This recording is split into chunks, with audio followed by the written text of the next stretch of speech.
Hey, what's going on, everybody? It's Not Your Average Josh back here for another movie review. And today I'm here to review the movie Alice Darling starring Anna Kendrick. But before I get into my review, I just want to say I appreciate anyone who's watching this right now. Hit that subscribe button if it's the first time watching any of my videos. I do appreciate all the support I do get. You can hit that like button. Leave a comment if you agree or disagree about this movie. If you've seen it, if you have not seen it, whatever. I appreciate any support I do get, as I said. You can also follow me on TikTok. You can add me on Snapchat, where I will post content similar to this, but for the most part, my content will be here on this YouTube, Not Your Average Josh. So again, I do appreciate all the support I get, but let's get back into the review of Alice Darling.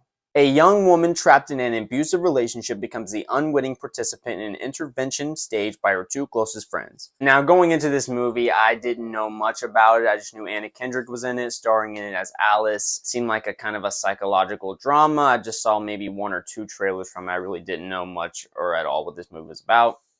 And this is very much an artistic type of film, very close and emotional. The majority of the movie takes place at this one location where Alice and her two friends are on a retreat of sort, I guess, a little vacation to kind of get Alice's thoughts back together. If you haven't seen the movie, without really spoiling anything, not really much to spoil in this movie. I'm going to go into some of the details here. There's not really much to spoil with this movie. As I said, you have Anna Kendrick playing Alice, and I thought, first off, she just did a really great job in this movie. Her performance, is this movie. I thought she just really enveloped every scene that she was in.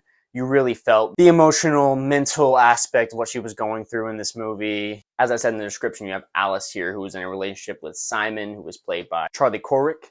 And he does a really good job here playing the boyfriend of Alice. You begin this movie already with these subtle undertones of this emotional fatigue you feel already, emotional wear and tear already from Alice. You start out, she's in this car traveling somewhere, and the way the scene is filmed, you just really feel the emotion and just the subtle, I thought really in this movie, Anna Kendrick had a lot of just really well done, subtle movements in her acting, whether it was expressions on her face, things that she said. She really just emoted very well in this movie. I know it kind of sounds weird, but a lot of the acting in this movie was her physical, just a lot of the different mannerisms that she was doing, body expressions, body language in different scenes. Well, she did a really good job. It was very believable.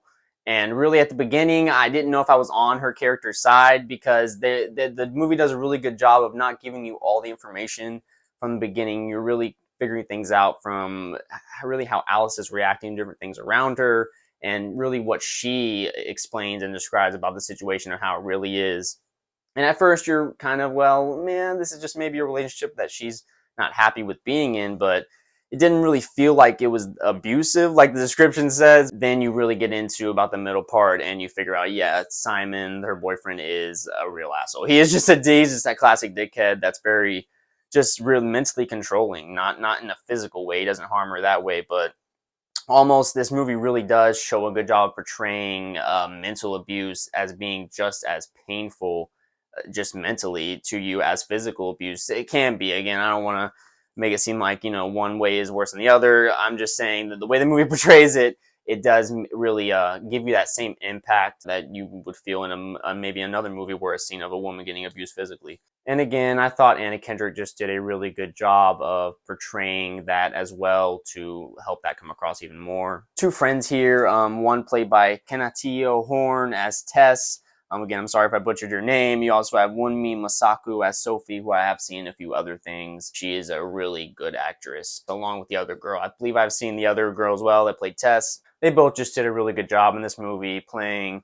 two really concerned friends that felt realistic. It didn't feel like movie friends, I guess, if that is the term you can say. I guess the term I can coin or something. They didn't feel like fake people. They felt like real, tangible friends. And again, with Anna Kendrick having her realistic performance, they did a really good job bouncing off that. Playing more of the audience members in a way. They didn't know much about their relationship. They never really hung out with them, Simon and Alice. So they were always a little just kind of concerned, but they didn't really know much. And again, as they go on this trip, the drama just continues to build as you start to figure out that this relationship is really toxic, is not even the word. It's just really abusive, and you're just really on Alice's side to get her out of this, but you're also very frustrated with her, as you would be in any situation like this.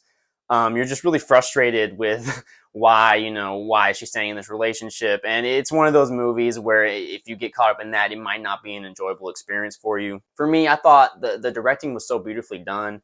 It felt like a very strong, independent feel to this movie. It just felt like one of those classic indie movies that Anna Kendrick just, I think, really stars in. And it does end in a satisfying way. This movie really is just a lot of little moments in it, a lot of little dialogue. And when Alice and her friends go out on this vacation in the beginning, Alice is very cold and very distant to her friend, even to Tess, really, especially.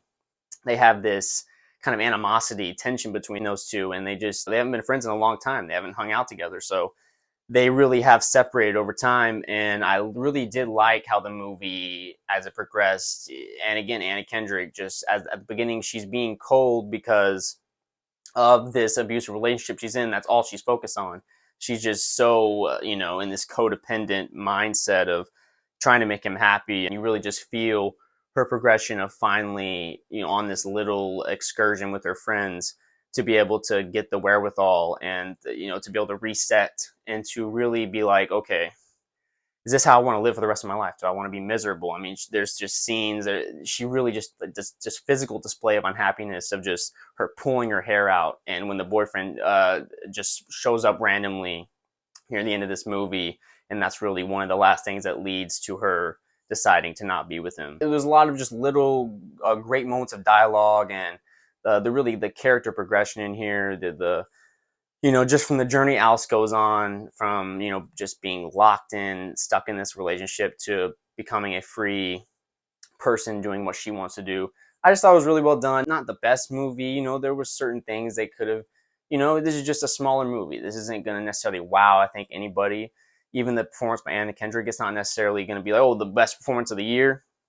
But I thought this is one of the best performances I've seen from Anna Kendrick. Great dramatic role here, and I thought she really just dove into this role herself. This is really all about her. I also want to mention, I don't even know if I mentioned yet, but this movie was directed by Bill Nighy's daughter, Mary Nighy, and Bill Nighy was just in that movie Living, which I also just saw a couple days ago. I'm going to review real pretty soon here. Should be coming out very soon after this. That is my main thoughts. I would recommend this movie. I think, if you've ever been abused before in any type of relationship, of any type of abuse, physical or mental, of course, this is going to be maybe, hard to watch at times for certain people.